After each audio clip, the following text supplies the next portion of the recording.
ਅਬਦਰਮਾਨ ਭੱਟ ਸਾਹਿਬ ਕੰਧ ਉਹ ਕੰਧ ਦੇ ਨਾਲ ਕੀ ਗੱਲ ਹੈ, ਕੀ ਹੋਇਆ ਹੈ? ਪਾ ਨੌਕਰੀਆਂ ਕਿਆ ਫੈਸਲ ਵੋਟਾਂ ਦੀਆਂ ਨੌਕਰੀਆਂ ਪਾ। ਉਹਨੇ 4 ਹਫ਼ਤੇ ਪਹਿਲਾਂ ਕਿਹਾ ਸੀ ਨੌਕਰੀਆਂ ਦੀ ਬਾਰਿਸ਼ ਹੋਏਗੀ। ਅੱਛਾ। ਓਏ ਉਹਨੇ ਵਾਅਦਾ ਪੂਰਾ ਕਰਦੇ ਪਾ। ਕੀ? ਪੂਰੇ ਸ਼ਹਿਰ 'ਚ ਨੌਕਰੀਆਂ ਦੀ ਬਾਰਿਸ਼ ਹੋ ਗਈ ਆ। ਅੱਛਾ। ਮੈਂ ਸੁਬਾਹ ਦਹੀਂ ਲੈਣ ਗਿਆ ਕਿ 15 ਨੌਕਰੀਆਂ ਪਾ।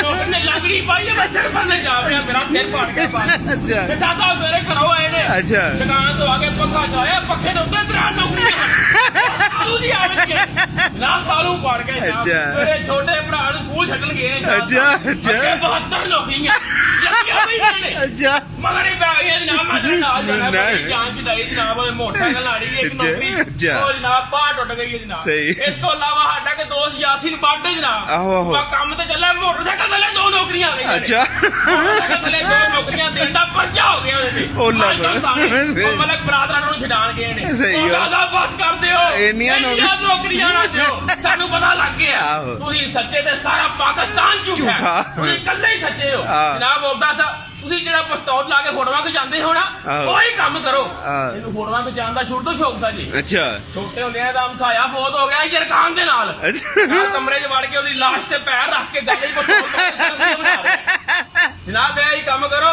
ਬਸ ਕਰ ਦਿਓ ਗੋਟਾ ਸਾਹਿਬ। ਔਰ ਝੂਠੀਆਂ ਮਸਵਾਕਾਂ ਕਰਨ ਵਾਲੇ ਬਾਂਦਰਾਂ ਦੀ ਲਾਈਨ ਸਿੱਧੀ ਕਰਾ ਲਿਆ, ਬਸ ਕਰਦੇ। ਐਵੇਂ ਸਾਰੀ ਗਲੀਆਂ ਸੁਨਸਾਨ ਹੋ ਗਈਆਂ। ਨੌਕਰੀਆਂ ਹੀ ਪੂਰੇ ਸ਼ਹਿਰ ਨੂੰ ਘਰੋਂ ਬਾਹਰ ਨਹੀਂ ਨਿਕਲ ਰਿਹਾ। ਅੱਛਾ। ਓਏ ਖੋਫੋ ਹਰਾਸ ਫੈਲ ਗਿਆ। ਓਏ ਕੌਣ ਨੌਕਰੀਆਂ